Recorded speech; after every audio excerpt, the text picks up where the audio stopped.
Now Joseph had been taken down to Egypt. And Potiphar, an officer of Pharaoh, captain of the guard, an Egyptian, bought him from the Ishmaelites who had taken him down there. The Lord was with Joseph, and he was a successful man, and he was in the house of his master the Egyptian. And his master saw that the Lord was with him and that the Lord made all he did to prosper in his hand.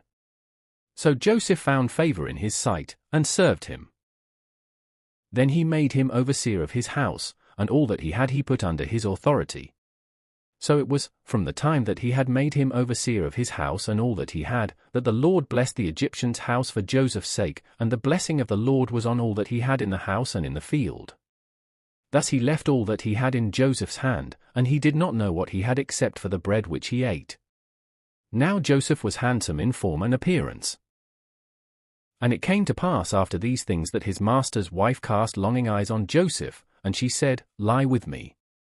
But he refused and said to his master's wife, "Look, my master does not know what is with me in the house, and he has committed all that he has to my hand. There is no one greater in this house than I, nor has he kept back anything from me but you, because you are his wife. How then can I do this great wickedness, and sin against God?"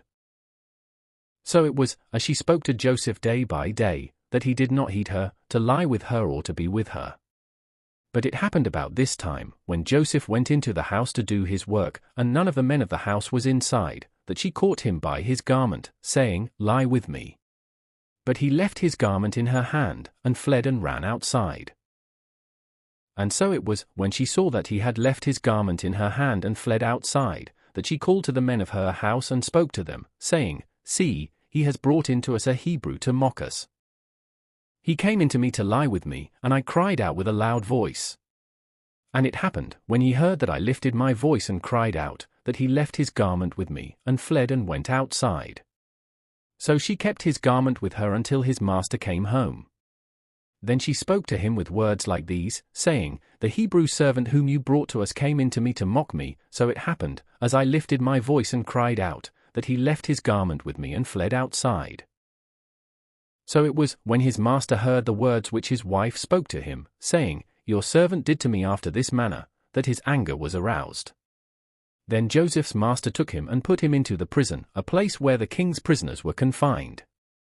And he was there in the prison. But the Lord was with Joseph and showed him mercy, and he gave him favor in the sight of the keeper of the prison. And the keeper of the prison committed to Joseph's hand all the prisoners who were in the prison, whatever they did there, it was his doing.